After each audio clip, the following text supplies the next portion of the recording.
Pessoal, boa tarde. É um prazer ter vocês aqui do nosso 10º Conex. Eu sou o Maicon, sou responsável pela área de tecnologias do CIEL. Hoje muitas caras novas aqui que não participaram de nenhum Conex com a gente. Então eu vou falar rapidamente sobre o CIEL, 2, 3 minutinhos aqui, só para vocês saberem quem é o CIEL, para quem não conhece muito ainda. E depois a gente começa o nosso tema de hoje do nosso 10º Conex. O CIEL é uma instituição, uma associação sem fins lucrativos, foi concebida no ano passado, com o objetivo de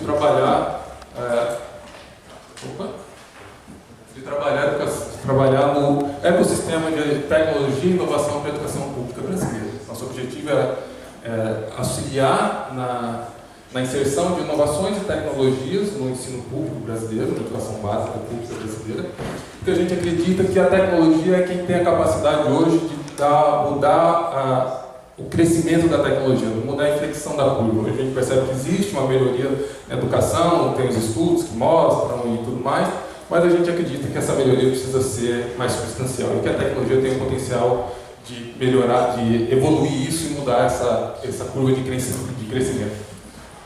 Para isso a gente trabalha com os objetivos de buscar trazer equidade, melhoria na gestão das escolas e das redes públicas de ensino, trazer qualidade de ensino e contemporaneidade de ensino.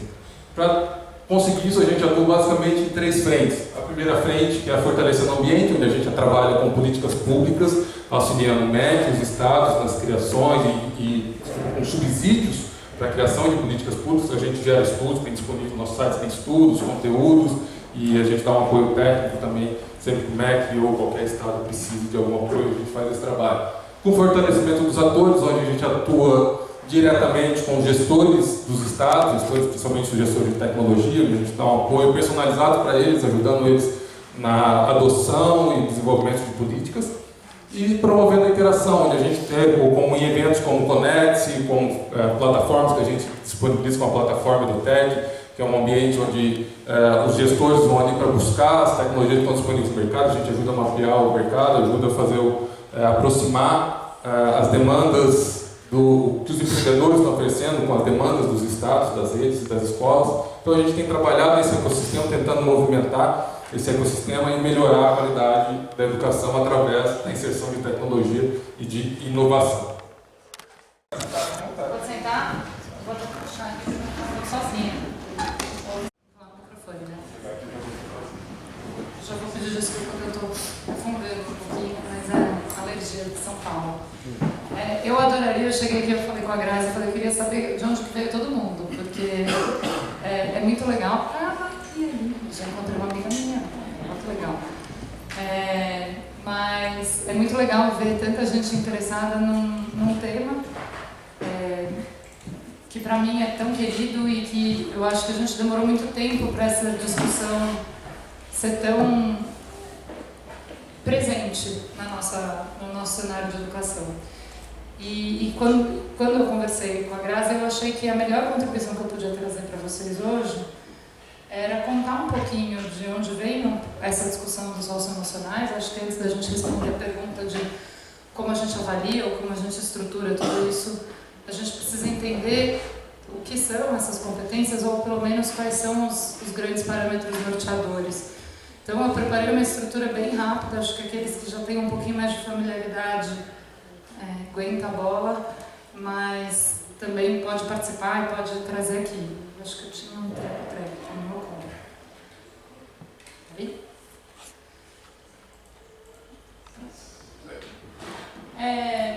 Eu vou começar com isso daqui. Na verdade, quem falou essa frase para mim, eu achei que foi uma frase ótima. Foi a Teresa Pérez, por acaso, num encontro, ela virou e falou assim: a gente não tem que ficar falando das competências do século XXI, o que a gente precisa, a gente já está no século XXI. E quando a gente precisa saber de quem é esse aluno no século XXI. A gente já está aqui, a gente já está no quase terminando o primeiro quarto desse século e a gente já tem muita coisa para responder. E quando a gente faz essa pergunta de quem é esse aluno no século XXI, a gente está querendo realmente responder o que ele precisa, como que a gente chega lá. E não existe um consenso absoluto do que ele precisa. Provavelmente, se a gente começasse a conversar aqui, cada um ia chegar mais ou menos em algum coisa parecida. A gente ia chegar em grandes grupos, em grandes noções de coisas que a gente sabe de acordo com os desafios que estão aí presentes. Então, que em inglês é o neuroticism, que tem muito a ver com como que você encara o mundo, qual que é a sua mentalidade, se você vê o copo meio cheio, meio vazio, isso influencia muito em quais essas previsões no futuro. Então, se você volta para alguns estudos do James Heckman, por exemplo, você pega o Perry Preschool Project, e depois eu posso disponibilizar para vocês vários desses estudos, as suas facilidades, como que você consegue atingir os seus próprios objetivos, mas aí é um componente de o que te forma, o que traz para você isso. Programas de formação de professores é muito importante, porque eles discutem como isso influencia a sua própria visão sobre o conhecimento e uma questão de percepção social, e aí ele entra para uma convivência, né? Então a gente tem como que você convive dentro de espaços públicos, como que você demonstra essa responsabilidade. E essa é a visão do Casel. A educação ela é integral também, ela vem de vários lugares. E o pensamento crítico, que vem muito ligado em como que a gente junta todas as informações, tem muita coisa do domínio cognitivo aí também, mas como que a gente aplica elas e como a gente usa elas, inclusive para tomar decisões responsáveis ou para conseguir conviver socialmente. A resposta do que fazer no Brasil no século XXI, a nossa BNCC, que vem com 10 competências gerais, que dentre elas, essa é uma leitura que o Porvir fez, mas que eu acho que ela é fantástica, porque ela ajuda a gente a olhar para as competências gerais que alicerçam o que é a nossa Base Nacional Comum Curricular, com uma visão dessas competências e o lado socioemocional delas, mas o que o Brasil, e aí, né, independente do que você acredita de partido, exatamente o que você acha dessa versão da base, mas ela saiu. O que o Brasil acredita como uma escolha de competências que devem ser valorizadas. E aí o legal desse recorte do Porvir é que se você olha essas 3 primeiras, elas têm, né, você olha para conhecimento, para pensamento científico, para ciência estética, você está falando de uma dimensão que trabalha muito cuidado, muito relevante, isso aparecer no que a gente acredita como formação de todos os nossos filhos. A empatia e a cooperação e a autonomia. Essa é uma releitura muito legal. E essa é uma escolha que eu acho que vale a pena a gente olhar, porque é uma escolha que vai estar na pauta, acho que de muitos de vocês, professores e empreendedores, daqui para frente, que é o que a nossa própria base vai começar a indicar do que deve acontecer na educação brasileira. Um pouco dessa discussão tem um professor que eu gosto muito, que é o Charles Fadel, depois eu até passo um pouco da referência do livro dele, mas ele faz uma leitura dessas competências do século XXI. Então, o kick-off aqui é que quando a gente começa a conversar de novas prioridades e de ter esse tempo, eu acho que a primeira coisa que a tecnologia traz para a gente, ao invés de substituir, a gente achar isso uma ameaça, é realmente a gente poder dar mais tempo para conseguir.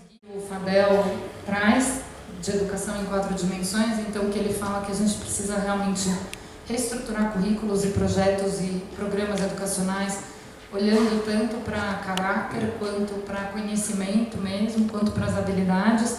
Ele coloca ali as habilidades do século XXI, ele coloca o que ele chama de habilidades de caráter, então, de novo, é um outro recorte dentro daqueles, mas que estão nessa discussão dos socioemocionais, e ele traz esse componente de metacognição.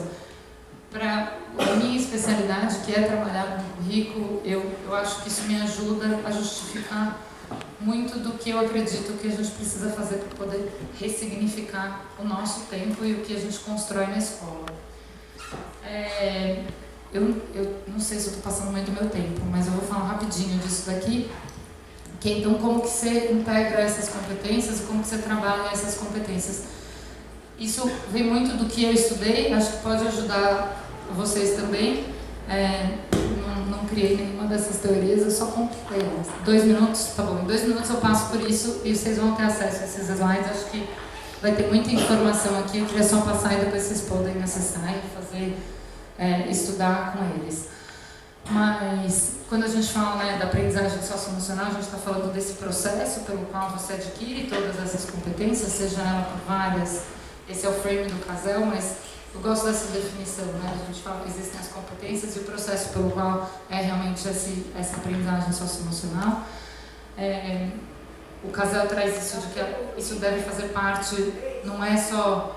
Ele deve fazer parte do que a gente entende como missão, então desde a constituição de um projeto, desde uma constituição de um programa, antes da gente começar a falar de avaliação, é pensar mesmo em por que a gente está fazendo aquilo e que essas competências devem estar inclusas em qualquer coisa, seja a gente está pensando em fazer um aplicativo para ajudar o aluno a estudos, das meta-análises deles. Aliás, saiu o último estudo deles na semana passada, a revisão da meta-análise deles, um estudo gigantesco, vale a pena ler, está lá no Casel, todo mundo pode baixar, ainda não está em português, mas a gente pede para o pessoal. Mas eles falam que a gente tem 4 maneiras importantes que a gente consegue trabalhar com o socioemocional, principalmente em programas de intervenção. E aí não significa que uma é melhor que a outra, ou que você tem que fazer só uma, ou que você tem que fazer... Mas essas são as 4 maneiras que existe estudo suficiente para falar para a gente que funciona. Então a gente tem um modelo de instrução direta, então entenda-se por instrução direta você realmente, intencionalmente falar do trabalho com as competências socioemocionais, então você trabalhar, estamos realmente trabalhando com comunicação, a gente está trabalhando com autorregulação, isso ficar explícito e planejado. As práticas pedagógicas, então olhando para o professor, práticas pedagógicas que induzam o trabalho com o socioemocional. Então, como que você, professor, traz isso na sua didática? Então, quando você está fazendo um trabalho de grupo, qual o tipo de condução, o jeito que você fala, como que você promove uma mentalidade de crescimento, por exemplo, são componentes importantes que ajudam a trabalhar competências socioemocionais. A integração com o currículo formal, que é o grande desafio, que é o desafio que a base traz, é o desafio que a gente começa a discutir, e aí como que eu integro na matemática, o que é da matemática para dar conta e o que é da pedagogia da matemática para dar conta, é uma discussão super interessante, tem muita gente discutindo, acho que até o fim do ano a gente tem mais informação e mais pesquisa em cima disso também. E uma questão de clima e cultura escolar, que é aquela história de você fazer com que a sua escola inteira respire o socioemocional. Eles têm uma expressão nos Estados Unidos que é walk the walk e talk the talk, né? Você está falando que você vai fazer isso, então realmente seja um exemplo. Não adianta você falar que você está trabalhando competências socioemocionais e você não ter um ambiente no qual isso está sendo trabalhado, ou você continuar avaliando o seu professor de uma maneira que não tem nada a ver com o socioemocional.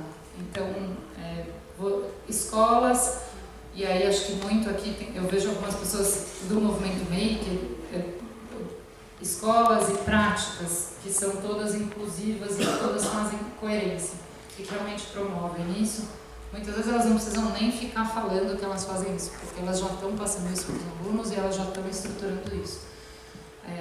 Programas de intervenção funcionam dentro dessa configuração, tem vários resultados de curto prazo, além dessa aquisição de habilidades socioemocionais, tem uma melhora geral de atitude frente a pessoas, atitude frente à escola, frente a programas, e uma melhora de clima, de aprendizagem. É muito significativo que isso acontece, por exemplo, em escolas que talvez você tenha climas mais repressores, onde tem pouco diálogo. Acho que a gente teve um documentário super legal do Nunca Me Sonharam, acho que traz um pouco dessa falta de diálogo, como é importante a gente trazer esse diálogo adiante. E a gente tem melhora de comportamentos pró-sociais, menos problemas disciplinares, menor instabilidade emocional, melhores resultados acadêmicos, inclusive. E isso é o que tem de mais, tem muita pesquisa atrelada a cada um desses. Eu vou passar o papo, acho que depois eu posso voltar para contar aí um pouquinho mais da minha própria experiência construindo então isso. Então, o After School, eu hoje em dia tenho uma escola que ela é construída do zero para ser, o currículo dela é todo socioemocional, a gente passou por várias matrizes, por várias discussões, e eu fico super orgulhosa, mas estamos aprendendo ainda. E a gente pode continuar conversando. Eu também trabalho como diretora de currículo da Somos, e a Somos é um mar de coisas que tem todas as gamas de ideias que vocês podem imaginar lá dentro, desde sistema de ensino a programas de educação nas escolas, e aí como que você discute socioemocionais em currículos de larga escala e que chegam em vários lugares do Brasil ao mesmo tempo. Mas eu passo a palavra para quem? Para você? Obrigado.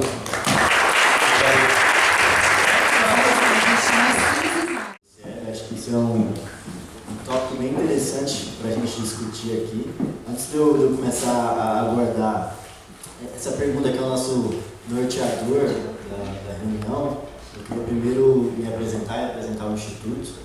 Eu sou Amaral, trabalho na área de articulação e inovação do Instituto Ayrton Senna, na frente de tecnologias. E aí eu vou trazer onde exatamente a tecnologia entra nisso tudo.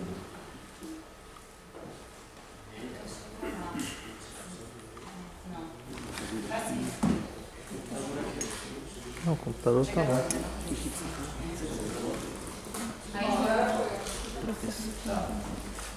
O Instituto foi realizado pelo Ayrton, que tinha esse desejo de usar a educação como uma forma de diminuir a desigualdade social, como uma forma de dar as mesmas oportunidades, prover a equidade para todas as crianças e jovens do país. E a Viviane criou o Instituto em 1994 e desde então é um desafio isso aqui, gente. É um desafio.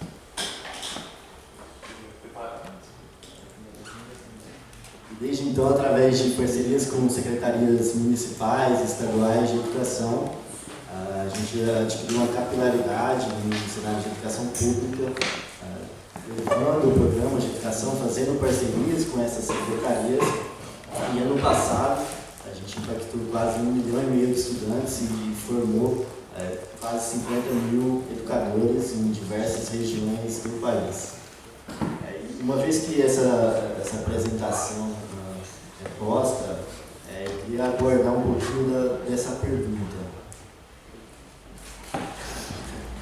que é como a tecnologia auxilia o desenvolvimento e avaliação dessas competências para o século XXI.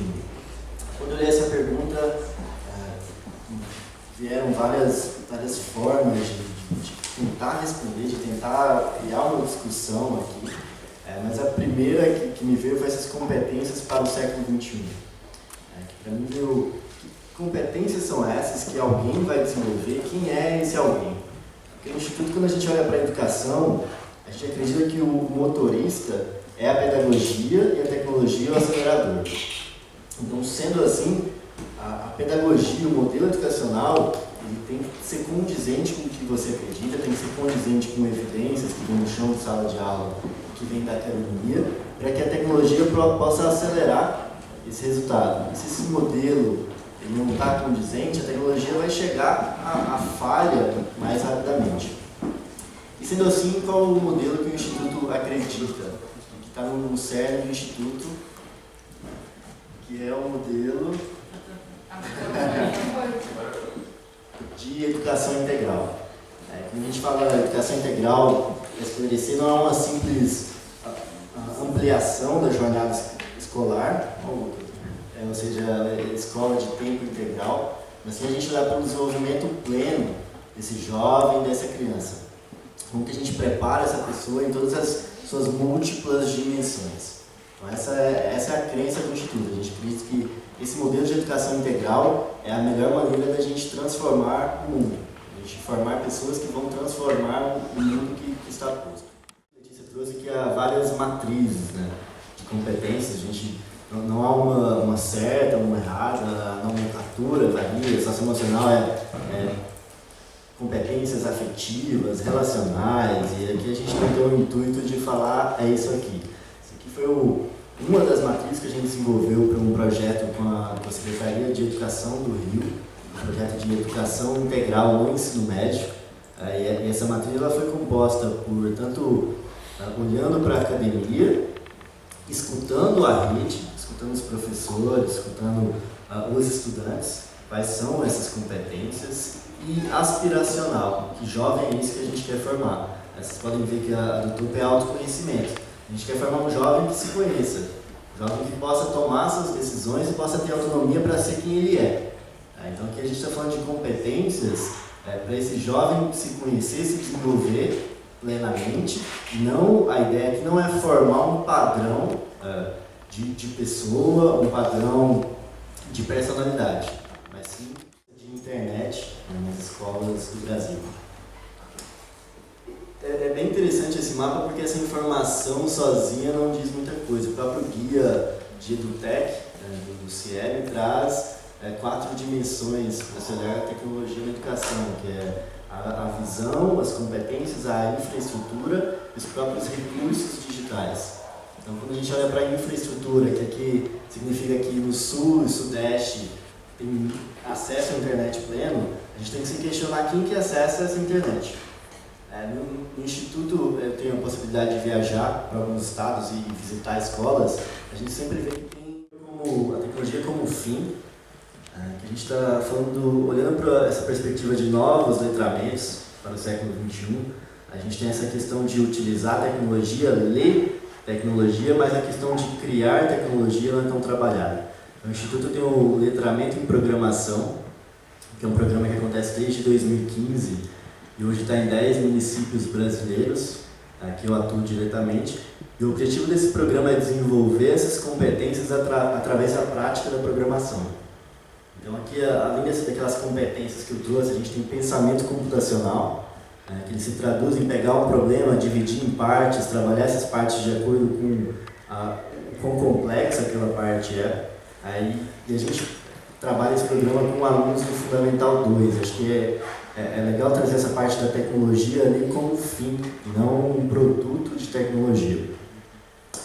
O outro modo é a tecnologia como meio, e a gente tem desenvolvimento e avaliação. Em relação ao desenvolvimento, eu trouxe 2 exemplos.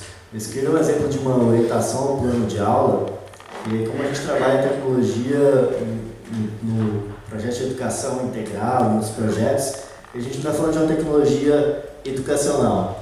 A gente usa tecnologias do cotidiano. Então, os alunos eles usam o Storyfy, eles têm que criar histórias, eles usam o Instagram. A gente está olhando para como a tecnologia pode ser esse acelerador de fato. Obrigado.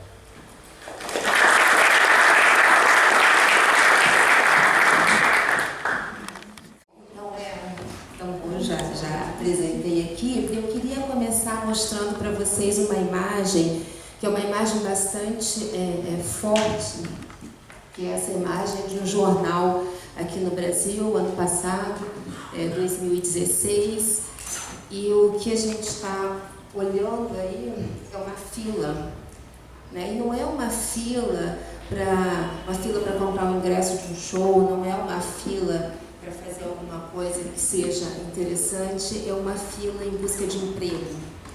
Então essa é a situação que a gente está vivendo aqui no Brasil, também está acontecendo em vários lugares do mundo, mas falando aqui de Brasil, são 51 milhões de jovens entre 15 e 29 anos, esse é o último censo do IBGE, e esses jovens, nós temos um índice de desemprego de 25,6%.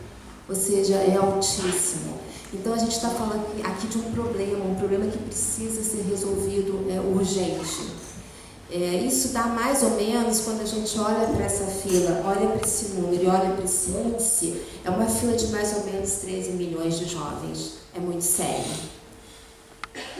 E, por outro lado, a gente também tem essa fila de desemprego e tem um país onde, segundo o último censo do IBGE, foi liberado, acho que foi esse ano passado, 16% só da população brasileira tem ensino superior. Então também é um outro índice da nossa realidade que a gente também tem que olhar na hora de endereçar políticas na área de educação. Então falta hard skills, faltam soft skills, então a gente tem um problema sério aí para lidar.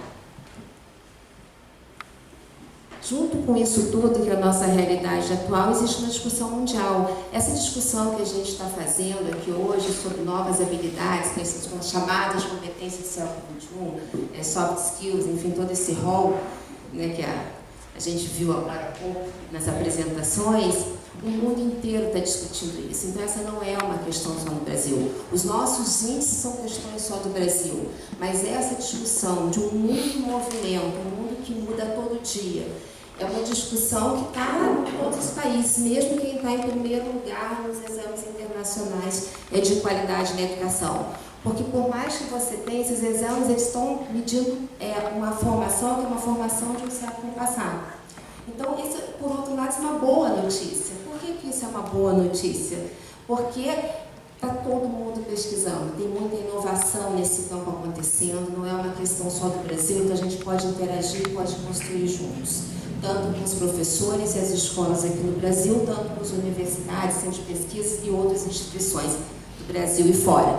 Então, isso, olhando para o mercado de trabalho, voltando para a nossa fila, 60% dos executivos, isso é uma pesquisa de 2016 também, eles dizem que o que mais faz falta hoje para os funcionários, para a contratação, são esses soft skills.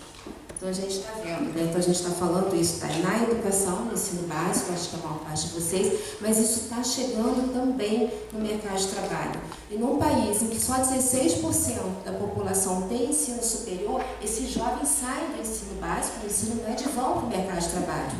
E não tem esses skills. Então, a gente tem que rapidamente falar sobre isso. Obrigada pelo CIEP trazer esse assunto. Eu acho que a gente tem que continuar conversando depois.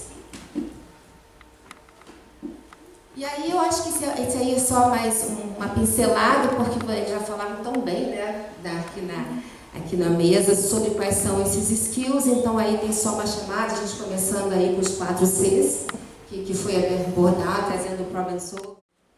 E oferecemos isso, já estamos trabalhando com universidades, com a jovens que querem entrar no mercado de trabalho, mas e o ensino médio, que eu acho que é o tema daqui da educação básica. Nós fomos pesquisar, tentamos entender, mas o ensino médio ainda precisa também ter um livro, ter alguma coisa física. Então nós desenvolvemos esse ano, ainda não foi pilotado, vai entrar agora no segundo semestre em 4 escolas, que é um modelo híbrido da plataforma da Tamboro, que ele tem um livro que foi desenvolvido, tem alguns exemplos ali. Esse livro foi desenvolvido em parceria com a TINA Educação. No próximo slide. Começamos com 1.500 no primeiro ano, depois passamos para 20.000 e hoje já foram 50.000 estudantes que passaram aí pela nossa plataforma e puderam adquirir esses skills e nos ajudaram a construir esse produto que a gente tem hoje, que vai continuar em transformação. E aí o objetivo é que a gente consiga chegar em 1 milhão de estudantes nos próximos 2 anos. A busca, eu acho que a gente tem que chegar nos 55 milhões de jovens. O Brasil tem que andar rápido com isso, escalar. Estou falando só do produto da Tamboro, estou mostrando para vocês que a gente tem pesquisa na área, né? Eu vim aqui dizer mais, mas acho que o principal recado aqui não é nem o produto da Tamboro, aquilo que a gente está falando, eu acho que tem sim que trabalhar com skills, quer seja na escola, na universidade, no mercado de trabalho. A gente tem pesquisa no Brasil bacana e avançada, igual as pesquisas lá de fora, para poder oferecer. A gente tem experiências como as que foram relatadas aqui. Então, eu acho que a gente tem que contar com a força de vocês para fazer isso acontecer. Obrigada.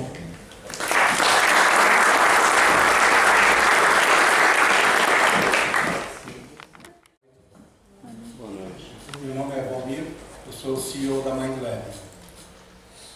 Meu enfoque não vai ser pedagógico. Eu não sou a pessoa pedagógica, eu sou o empreendedor. Então, como tem um público de empreendedor, tem um público de pessoal da área de pedagogia, e minha forma de encarar as coisas, obviamente, a gente tem um time pedagógico muito importante. Porém, nós sempre estamos olhando como fazemos as coisas acontecerem no campo. E a nossa visão não é só para a área pública, não é só para a área privada. A gente,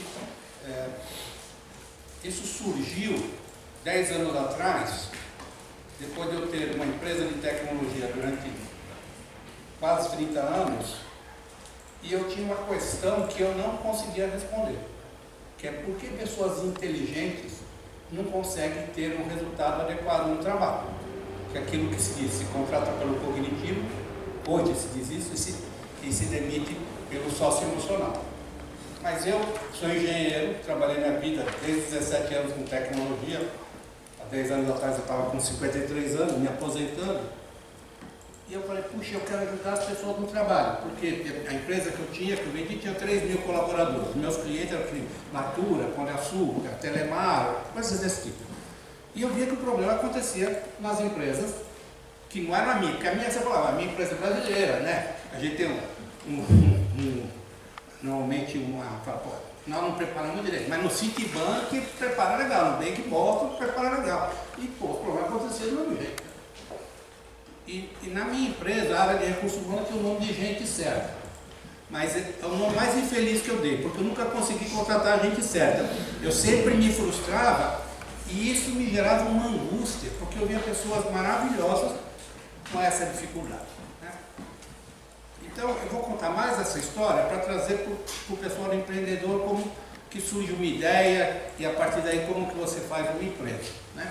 Eu tenho 15 minutos, é isso? Bom, então, o que é interessante? A partir dessa situação, nós fomos procurar no Google. O que a gente não sabia direito, né? Mas eu tenho um amigo que trabalhou comigo muito tempo. Eu fui viajar durante 2 meses quando eu vendi a empresa para falar, procura alguma coisa que possa ajudar. E aí surgiu um professor romeno que vivia em Tel Aviv não, em Jerusalém, o professor Roy Forster. Ele tem uma história incrível, ele morreu faz uns 2, 3 anos, e ele é um homem que capitaneou essa coisa do desenvolvimento socioemocional, levando as crianças dos campos de concentração para o recém-criado Estado de Israel. Vale a pena buscar isso, que é uma história muito interessante. E quando tomamos contato com esse professor, ele dizia uma coisa, o seguinte: toda pessoa pode mudar desde que ela é claramente estimulada. Eu falei, cacete, até hoje eu só achava que aquele que você vai na empresa e fala, puta, aquele cara é inteligente, aquele lá é uma anda. É assim que a gente faz, né? E tinha isso arraigado, isso também nas escolas estava arraigado. E ele trouxe uma coisa que falava que, pô, isso pode mudar. E eu comecei a estudar, aí comecei a ver pessoas aqui no Brasil que tinham o entendimento do que ele fazia, mas estava muito concentrado para crianças com dificuldades de aprendizagem. Ou pessoas que tiveram, por exemplo, acidentes, que perderam massa encefálica, quer seja militar em Israel, infelizmente essas coisas acontecem muito. Eu não sou judeu, para avisar, que não, eu convivo com eles com muito prazer, mas não tem essa origem. Felizmente, infelizmente eu não sei, mas me dou muito bem com eles. E aí eu descobri esse professor e eu fui até lá conversar com ele. Porque nos livros dele ele falava que isso servia para qualquer um. Só que ele tinha uma ONG que só trabalhava com esse tipo de público, com necessidades especiais ou dificuldade de aprendizagem. E o livro ele falava que servia para todo mundo. Eu falo, a minha visão é que todo mundo precisa disso. Por que o senhor se concentrou nisso? E aí ele me trouxe a seguinte situação, olha, na década de 80 eu tentei com as empresas. Mas as empresas pensam que é mágica, né? Você põe uma pessoa num curso que é super tímida e em uma semana ele vira palestrante. A coisa não funciona assim, ela desenvolve, mas não é mágica, é como esporte. E ele falou, porque a minha intenção era ajudar as pessoas nas empresas, que era o único mundo que eu conhecia. De escola eu não conhecia nada, hoje eu conheço muito pouco, mas antes eu não conhecia absolutamente nada. Infelizmente, nem na escola dos meus filhos eu ia, a mãe que cuidava disso. Me arrependo. Mas eles já estão com mais de 25 anos mais novos, então não tem o que fazer. Bom, e foi a partir daí que, coincidentemente, quando eu conheci o Forster, eu quis saber que pessoas no mundo se relacionavam com ele, e aí eu descobri uma empresa em Israel que chamava MindLab. Coincidentemente em Israel e ficava em Tel Aviv. Falei, Jerusalém, Tel Aviv, 60 quilômetros. Eu vou conhecer o professor Forster e vou visitar a MindLab. E aí eu fui visitá-la e vi que tinha uma solução, usando as teorias do Forster, mas utilizando como ferramenta jogos de raciocínio. Imagina para alguém que trabalhou com tecnologia 30 anos, trabalhar com jogo de tabuleiro. Eu falei, mas que merda é isso aqui? Né? Um mundo tão desenvolvido Um negócio que trabalha com jogo tabuleiro, eu não consegui entender absolutamente nada. Fomos eu e um outro amigo que estava junto comigo, engenheiro também. Mas eu sou daqueles que falam, puxa, isso, aquilo. Eu peguei os livros, peguei algum material e trouxe para o time que eu tinha formado aqui para estudar o assunto. E falei para o pessoal mais velho, olha, meu negócio não é trabalhar com criança não. Não sou desse mundo. Bom, quando eu trouxe o material para o Brasil, a Sandra, que é a diretora pedagógica, né? E eu costumo me relacionar mais, no final casei com ela. Mas ela tem uma formação pedagógica. Quando eu mostrei isso, e tinha outras pessoas, ela falou, puxa, isso é revolucionário. Eu falei, isso é revolucionário? A coisa que usar jogo de tabuleiro, não consigo entender. E quem conhece a Sandra é uma pessoa assim muito forte. Você está duvidando de mim? Eu falei, não estou duvidando nada, eu não entendo o que você está falando. Ela me sugeriu, vai em algumas escolas privadas e conversa com ele. Eu? O que eu vou falar para os caras? Fala o que você falou para mim. Não, quero ela perder, estava aposentado, pensando em mim. Eu fui lá. O primeiro colégio que eu fui foi o São Luís. Falei com o padre Smida, um polonês. Opa, prazer, né? A Sandra que me apresentou, porque ela é da Associação das Escolas Católicas. Cheguei lá, olha, eu fui lá em Israel, vi um negócio assim, tá aqui, usar jogo, para desenvolvimento de habilidades, e o que eu estou curioso, né? Todo mundo fala que o israelense é muito inteligente, eu não sei se o brasileiro é inteligente, então eu gostaria de fazer testes aqui no Brasil, para ver se a gente consegue alcançar os mesmos resultados. Aí o padre falou, isso é revolucionário. Eu falei, isso aí é coisa que eu não consigo ver. Bom, fiz isso, e sem falar com o pessoal de Israel. Aí fiz isso. Eu falei, vocês estão afim? Então, vamos pegar, sei lá, 2 turmas, sei lá, e vamos fazer 4 meses uma experiência para ver o que vocês acham? Eu fui em 6 escolas, as 6 toparam. Uma queria no extracurricular. Eu falei, não, no extracurricular não vou fazer. Fiz assim, as 5 escolas compraram para o ano seguinte. Então, por uma coisa que eu não entendia nada, e que o pessoal do pedagógico achou muito interessante, então eu me propus a ser o distribuidor da MindLab aqui no Brasil. Bom, tornando a história longa mais curta, em 2 anos eu estava muito próximo do pessoal de Israel, porque eu vinha do mundo como empreendedor. Eles eram pessoas, para vocês saberem, eles são enxadristas. Começaram de criança. Na década de 90, precisamente em 94, Israel tomou a decisão de levar xadrez para as escolas. E eles foram seus professores. Só que eles começaram a dar aula de xadrez, os alunos não queriam ficar tendo aula de xadrez. Só uma pequena quantidade queria ter, porque o xadrez exige certas características. A pessoa precisa gostar e pouca gente gosta de xadrez. E eles falaram, se eu continuar dando xadrez, eu vou perder os alunos.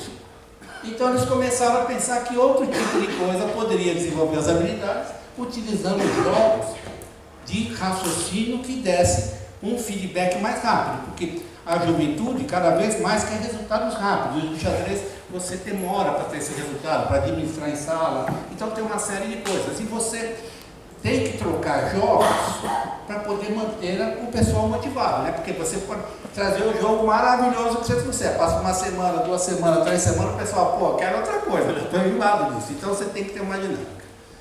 Bom, então eles fizeram isso, nós estamos falando isso em 2006, já tinha 12 anos, né? Para você ter uma ideia, nós temos hoje 50% dos alunos da educação primária ela vai do 1º ao 6º ano, utilizam a nossa metodologia em Israel.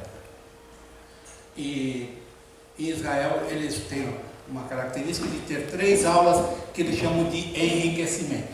Para essas aulas de enriquecimento tem 100 possibilidades. Pode ser violino, pode ser um zoológico. Então, nós estamos em 50% das escolas de Israel. Temos aproximadamente 50% dos alunos. E isso é decidido pela associação de pais e professores, o que é interessante. E todo ano eles revalidam isso. Bom, quando nós trouxemos, então nós passamos a ser distribuidor aqui, e aí eu comecei, pô, funcionou, mas lá o professor vai com o jogo para dar aula. Israel é desse tamanho, tá certo? A população de Israel na época era 6 milhões de habitantes, hoje é 8.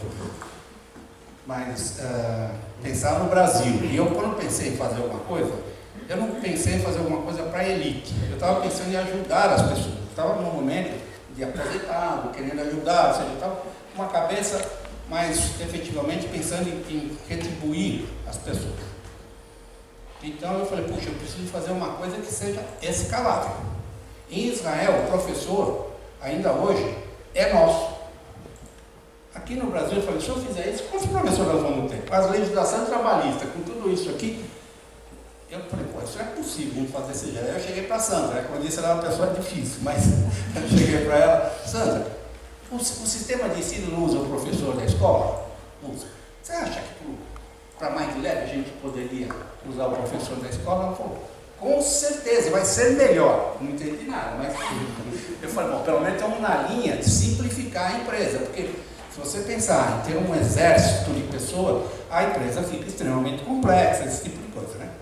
Bom, e nós fomos fazendo isso. Então, na prática, nós fizemos algumas mudanças do que existe hoje em Israel. Nós passamos a trabalhar com o professor da escola, que tem um valor, hoje eu entendo por quê, porque você passa a ser parte da escola, você está no conjunto. E quando você fala de sócio-emocional, o sócio-emocional, o professor precisa passar pela experiência para ele perceber o efeito que vai ter no aluno. Essa é uma das grandes complexidades do que a gente faz. Não adianta dar livro para ele ler, né? Dar um vídeo só para ele fazer, ver o vídeo. Essas coisas, ele precisa passar pela experiência, né? Então, quando nós passamos a ter o professor da escola, foi interessante, porque nós nos integramos e passamos a fazer parte desse processo, não só na escola privada, como na escola pública. E, adicionalmente a isso, nós criamos um laboratório. Em vez de ficar o professor levando, nós desenvolvemos um laboratório, que nem tem o laboratório de química, tem o laboratório de física, tem o laboratório de jogos da metodologia, que chama Mente Inovadora. Então, isso nós fizemos e funcionou. Nós começamos no ano 2007 com 2.500 alunos em 5 escolas privadas. Hoje nós temos aproximadamente 400 mil alunos em 1.000 escolas, sendo aproximadamente 300 e pouca privada e umas 700 escolas públicas, né? Eu devo confessar que é um desafio que eu não recomendo, que é trabalhar com educação. Eu que vivi em outro segmento. A educação, ela tem tantos obstáculos que quando você olha, é como se fosse um exército. A tomada de decisão é muito complexa. Então, que assim, para você ter um sim, é muito difícil. E o raciocínio da escola é uma tomada de decisão em conjunto. Porque eu não estou questionando se é certo ou errado, mas isso torna os processos extremamente lentos, custosos, né? Tanto na área privada quanto na área pública. Então, o grande problema que você tem é o custo para você escalar, né? Então, a tecnologia, a metodologia, tudo isso é uma maravilha. Mas se você não tiver processos que você consiga escalar a baixo custo, a empresa se torna inviável.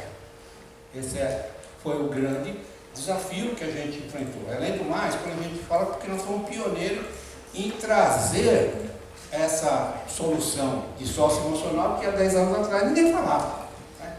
Então você chega, nós já fazemos, depois que você explicar, trabalhar, você conseguir fazer. Então, basicamente, essa é como empreendedor, precisa pensar muito no que vai fazer, porque é muito legal, você ajuda as pessoas, mas se você precisa sobreviver, ter receita maior que a despesa, preste muita atenção nisso, porque não é fácil.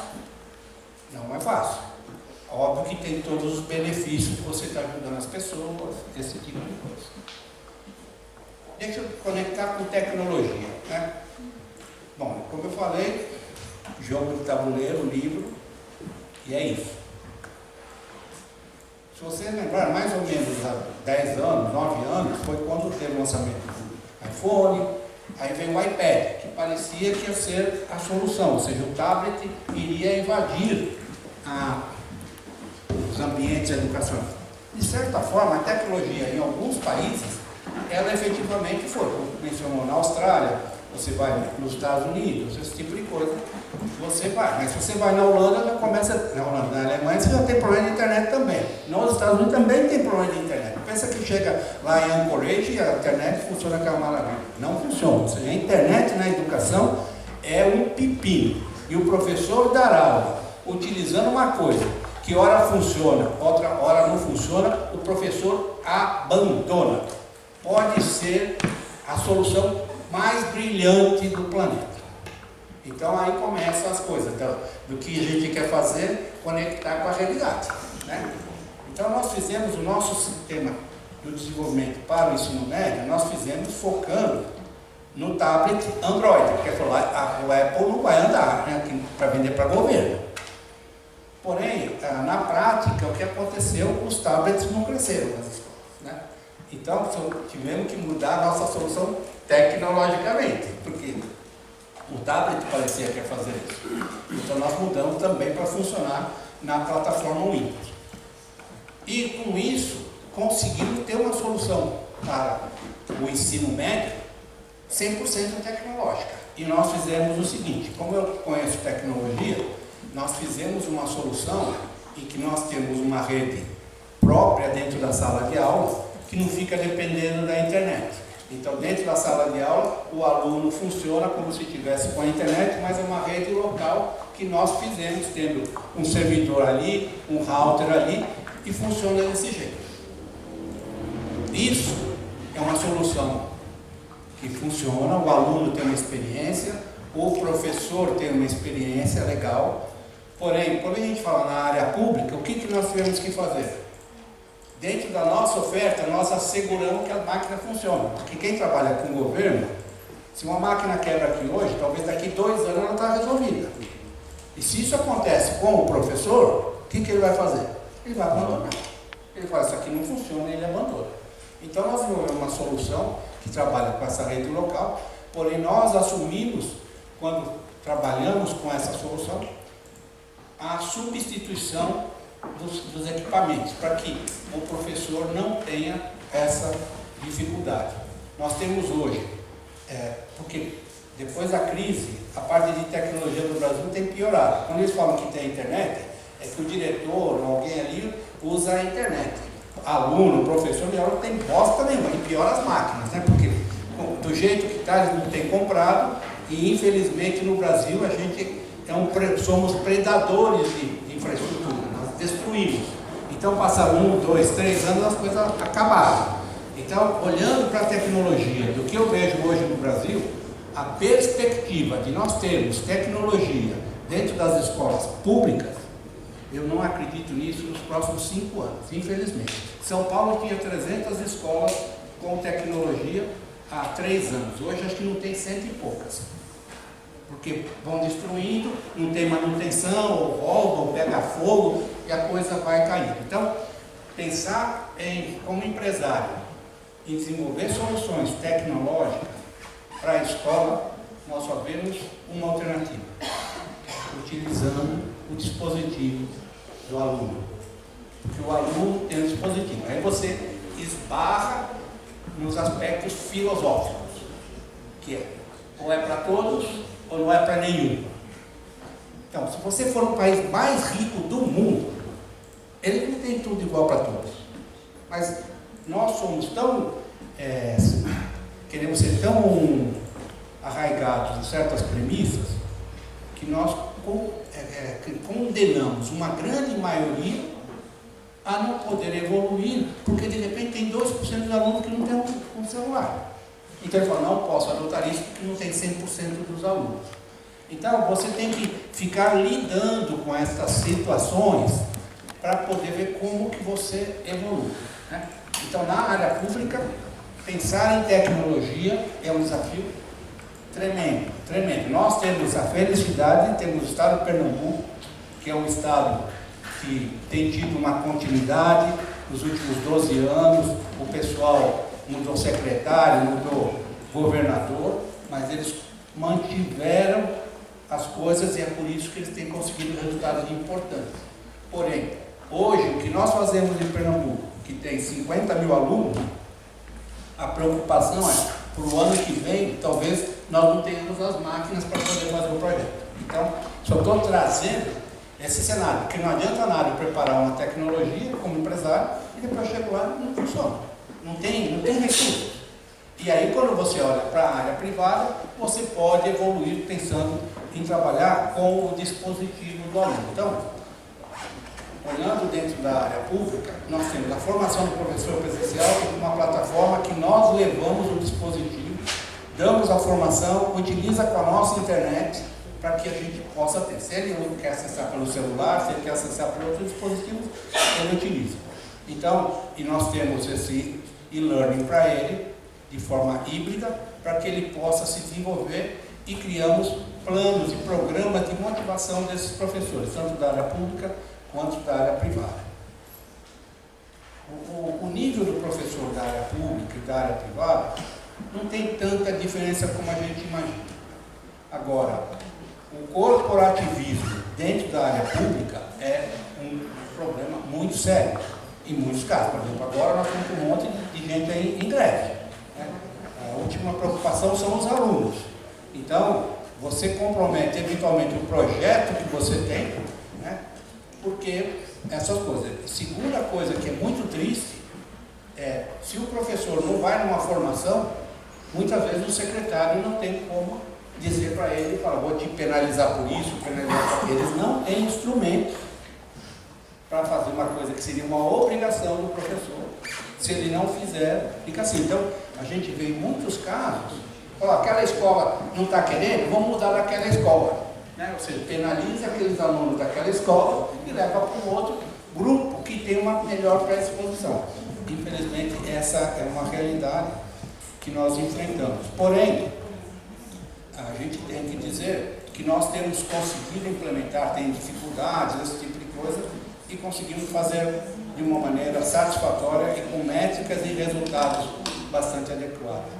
A gente tem buscado evoluir na parte de tecnologia, no sentido, por exemplo, nós temos as métricas do socioemocional com jogos, ou seja, a pessoa joga e a partir daí eu tenho o resultado. Não são perguntas, se o cara te deu um tapa na cara, o que você faria? Você dá um beijo nele, você pede desculpa, esse tipo de coisa, que é o método mais tradicional. A gente tem desenvolvido isso está sendo desenvolvido e evoluído pelo nosso pessoal de Israel, e nós estamos usando isso como métrica do socioemocional. E todas as métricas que nós temos feito, quer seja na área pública, quer seja na área privada, nós temos feito digitais, porque nós conseguimos ter rapidamente o resultado e podemos agir com mais naturalidade. Né? Quando você vai para a área privada, o que nós temos feito? Levando tudo para o digital, tá certo? E trabalhando com o dispositivo do aluno. Então, nós temos atividades diárias, quer seja do socioemocional, quer seja do core currículo, para gerar engajamento, temos gamificação e também a comunicação com a família, porque um dos problemas na escola privada é que você não conversa com os pais, você conversa com a escola e os professores. Então nós estamos evoluindo para passarmos a dar sugestões, recomendações para a família do que ela pode fazer no sentido de fazer com que o seu filho desenvolva não só a aprendizagem do core currículo, mas também a aprendizagem no socioemocional. E por último, nós estamos já trabalhando há 2 anos com uma ferramenta que nós chamamos de Axelium. Essa ferramenta nós buscamos levar para o mercado corporativo a partir de Israel, né? E com isso temos feito trabalho de uma situação autônoma com inteligência artificial, tendo um mediador que faz o papel, através da inteligência artificial, do professor. Óbvio que isso não é uma Brastemp, não substitui o professor, mas é uma alternativa de você poder trabalhar de uma forma autônoma. Então, esses são os movimentos. Então, a grande dificuldade que a gente enfrenta é essas variações que nós temos vivido no Brasil, né? Então não adianta você ter uma tecnologia que você acha que é maravilhosa e na prática você não consegue fazer funcionar. Então, diferente do enfoque do que foi dado aqui, como eu disse, eu não sou uma pessoa pedagógica, eu quis trazer um pouco dessa dificuldade das conversas que às vezes a gente tem com a Samara, como se escala, como se faz isso, porque custa muito caro para você conquistar novas escolas públicas ou privadas. Isso é um trabalho muito pesado, custoso, e quando você vem para um município ou para o estado, você tem que sempre se locomover, né? Você não está no seu local. Então, e o tempo de concretização disso. Esses processos podem demorar de 6 meses a 1 ano e meio, né? Que é um absurdo, mas é a realidade que a gente vive. Então, quando eu falo de trabalhar na educação formal, que é sazonal, você vende uma vez por ano, ainda tem esse inconveniente. Então, como empresário, isso deve ser pensado, porque o fato de você vender uma janela muito pequena e que, em média, para você vender para uma escola privada, você faz 5, 6 visitas, tá certo? Para uma município ou estado, eu não vou falar o número, porque vocês vão falar que eu sou mentiroso, porque pode ter 20 vezes, 30 vezes visitado, e é assim, e você pode fazer tudo isso, no final a coisa não acontece, né? Então, é uma pena que tudo isso aconteça no Brasil, que está tão demandante de desenvolvimento do ser humano, né? No caso das filas para emprego, mas o pior são aqueles que também saem das escolas e não estão preparados, né? Nós trabalhamos desde a educação infantil até o ensino médio e trabalhamos no mercado corporativo, hoje em dia só fora do Brasil, né? Nós temos operações ainda que pequenas, fora do Brasil e Israel, nós temos na China, nós temos na Índia, nós temos na Eslováquia, temos no México, Estados Unidos, mas são operações relativamente pequenas ainda, porém que mostram a necessidade e os benefícios e os diferenciais que nós temos, porque quando o pessoal percebe e entende a nossa metodologia, o pessoal fica muito com a percepção de que a gente consegue atingir aquilo que nós nos propomos. Temos métricas em vários casos, né, que temos realizado, e agora estamos fazendo um estudo junto com o BID e o Instituto Ayrton Senna, com cerca de 30 mil alunos na área pública, para termos um novo estudo que tenha a isenção para que possa ser dito do que nós efetivamente promovemos o desenvolvimento dos jovens de maneira isenta. E o BID está buscando fazer esse papel. Então, como ele paga 100%, o Instituto Ayrton Senna, com o time do Ricardo Paes Barros, está fazendo esse trabalho para que tenha uma total isenção. Nós não estamos participando financeiramente nesse sentido. Tá bem? Basicamente, eu quis dar uma visão de como funciona a vida real do empreendedor. Tá bem? Obrigado.